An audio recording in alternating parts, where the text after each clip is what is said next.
Innommables. Les actions sont en cours, les opinions bougent et il y a même un peu le vent de la girouette qui tourne. Alors, nous prenons toutes les bonnes nouvelles de ces actions à l'unisson des peuples du monde. Et je voudrais, en notre nom à tous, saluer les combattantes Rima Hassan et Greta Thunberg.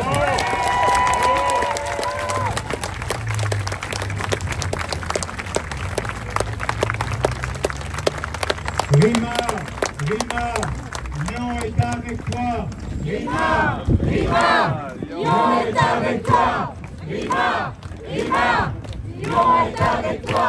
Rima, Lyon est avec toi. Greta, Lyon est avec toi. Greta, Lyon est avec toi. Gaza, Lyon est avec toi. Gaza, Lyon est avec toi. Gaza, Lyon est avec toi. Alors oui, chers amis, nous prenons, lorsque les dockers de Marseille bloquent l'envoi d'armement.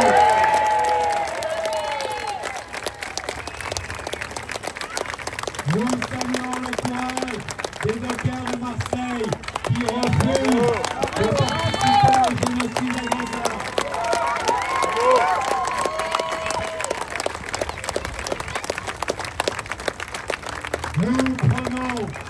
Nous prenons lorsque des citoyens ici, de Lyon et d'ailleurs, et des citoyennes préparent leurs bagages pour participer à la marche mondiale pour Gaza. Merci à elles, merci à eux. Ils seront la semaine prochaine, nous l'espérons, en direction de Rafah et en direction de Gaza. Nous prenons, lorsqu'enfin le parquet national antiterroriste, une information judiciaire pour complicité de génocide, incitation au génocide et complicité de crimes contre l'humanité à l'encontre des franco-israéliens.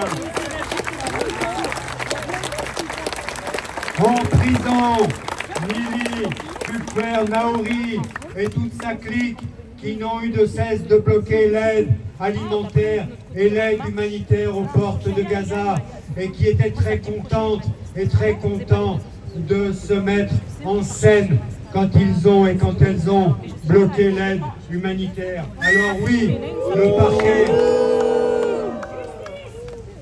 le parquet national antiterroriste a du travail et a du pain sur la planche pour déférer devant la justice les apologistes des crimes de guerre et des crimes contre l'humanité. Et puis, on peut, pour faire bonne mesure, y mettre Franck Tapiro et toute sa bande, qui, il y a une semaine, ont fait un quiz absolument monstrueux qui mettait en scène les morts et les assassinés de Gaza. Alors oui, nous prenons, même si c'est avec des pincettes, quand l'Union européenne engage le réexamen enfin de l'accord d'association avec Israël. Alors oui, tout ça, si c'était pas aussi tragique, serait risible que l'Union européenne enquête pour savoir s'il n'y aurait pas quelque part des crimes contre l'humanité et des crimes de génocide à Gaza. Il n'est que temps que l'Union européenne engage que cet accord d'association soit non seulement suspendu, mais soit qu'on en voit la fin. Car oui, chaque jour, des crimes sont connus à Gaza. Alors oui, nous prenons, lorsque l'Espagne est en train de voter une loi d'embargo militaire, nous sommes tous espagnols à cet instant et nous saluons le gouvernement de l'Espagne qui, depuis le premier jour et sans relâche, traque les génocidaires. Et rappelons qu'en Espagne même, 30% de l'armement israélien est d'origine allemande. Donc, décidément, l'Allemagne qui fait toujours les mauvais choix au regard de l'histoire. Alors oui, nous prenons enfin, quand pour la première fois, une chef d'État de l'Union européenne appelle un chat et un génocide un génocide. Merci, mais bravo à Nataša Pirc-Musar, présidente de la République de la Slovénie, qui est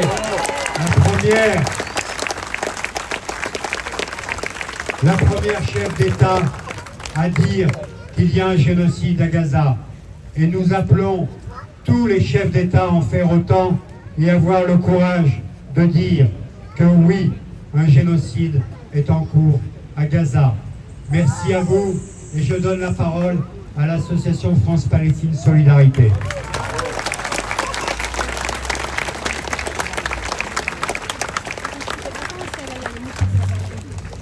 Merci Jérôme, tout à fait d'accord à ce que tu viens d'expliquer.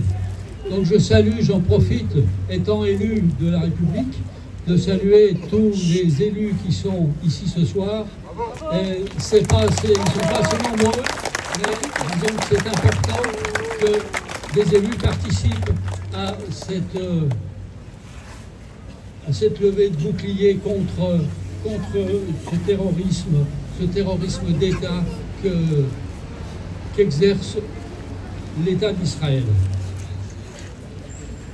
Nous sommes effectivement dans une guerre d'anéantissement, bien pire que la Nakba de 1947-1948.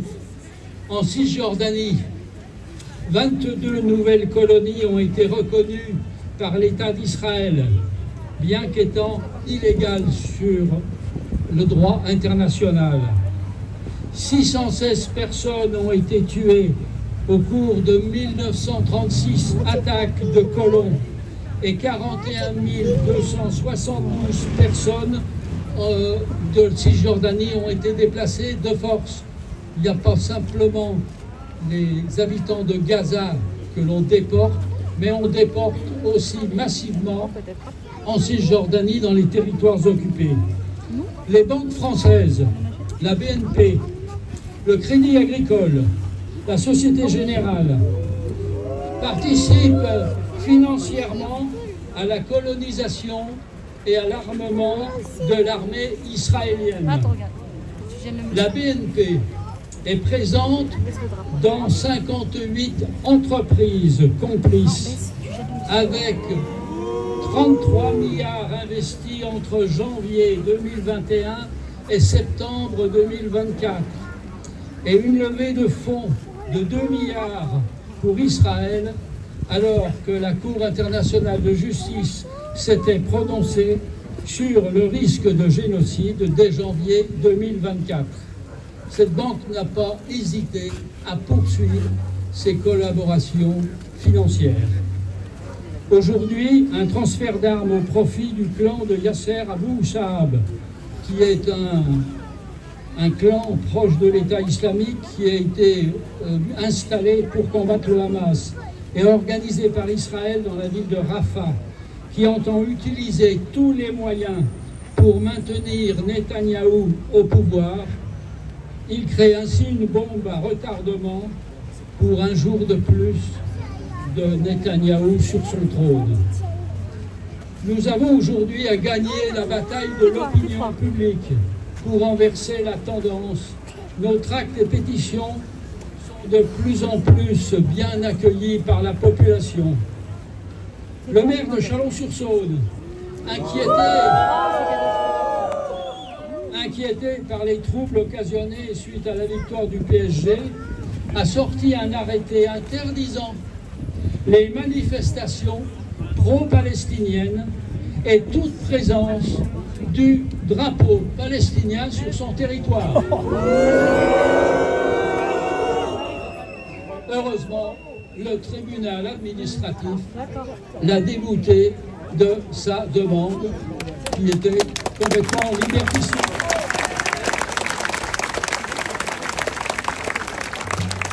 Le Festival de Cannes a rendu hommage à la photojournaliste Fatem Assouma et au film dont le titre est très compliqué, je n'arrive pas à le lire en anglais, de Smidié Farsi, qui va sortir en septembre. 4 auteurs prestigieux, dont Annie Ernaux, prix Nobel de littérature, et d'autres personnalités, s'élèvent pour condamner le massacre de Gaza.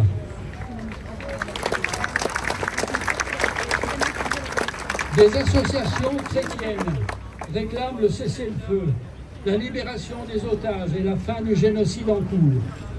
Ils disent, nous chrétiens et chrétiennes sommes porteurs d'un message d'amour, de paix et de justice. Nous devons tout faire pour que le droit international s'impose, ainsi que le droit à l'autodétermination du peuple palestinien.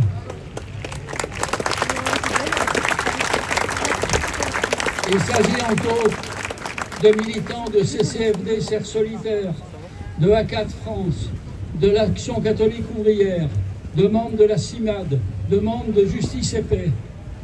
Et dernièrement, un moine de l'abbaye de Cîteaux interpelle l'évêque de Dijon en lui disant ceci: « Quand ce sera votre silence gêné? Quand cessera votre complicité affligée? Quand cesserons-nous de pleurnicher après la paix sans réclamer la justice? Quand cesserons-nous de dire Israël a le droit de se défendre alors qu'il est l'occupant, le tortionnaire depuis 75 ans? Quand ouvrirons-nous les yeux pour voir que le judaïsme, qui est une religion honorable, n'est pas la même chose que le sionisme, qui est une idéologie mortifère, préventiste, suprémaciste? La conférence des évêques de France ne décrit que la souffrance qui continue de monter de Terre Sainte.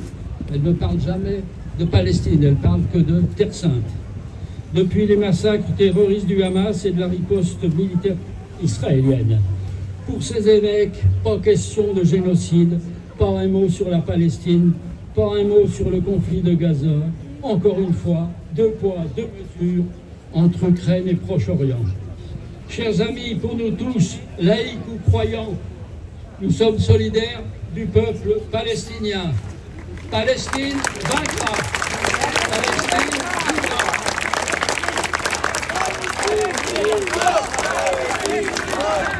Palestine, Palestine,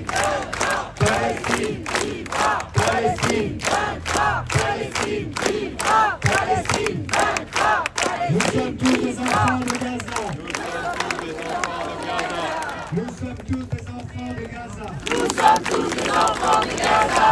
tous des enfants de Gaza. Nous sommes tous des enfants de Gaza. Nous sommes tous des enfants de Gaza. Nous sommes tous des enfants de Gaza. Nous sommes tous des enfants de Gaza. Nous sommes tous des enfants de Gaza. Nous sommes tous des enfants de Gaza.